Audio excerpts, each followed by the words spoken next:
Madame la maire, chers collègues, le débat d'orientation budgétaire est un moment important.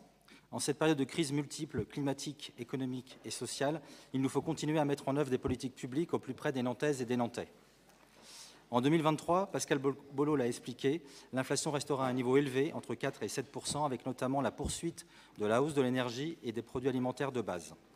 Dans ce contexte, la situation financière de la ville reste saine, même si le vote du budget 2023 devrait se faire sur la base d'une baisse de notre taux d'épargne brute de 9 à 8 % et d'un réendettement de l'ordre de 100 millions sur 5 ans. Ces mesures nous permettront de bénéficier de quelques marges de manœuvre supplémentaires pour répondre aux besoins liés à la croissance démographique de notre ville et accompagner la résilience du territoire avec notamment la mise en place d'un premier budget climat.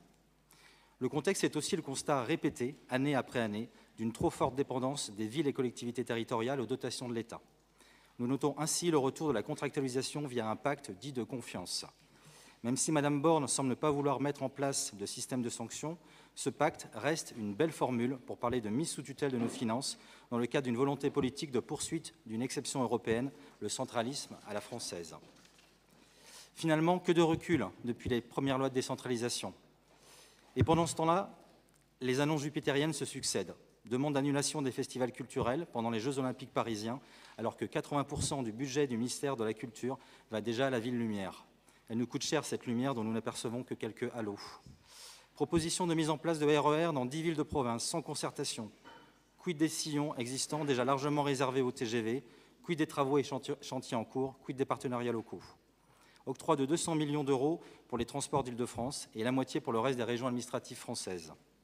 Généreusement, le président de la République et son gouvernement nous expliquent comment faire avec d'hypothétiques financements à la clé.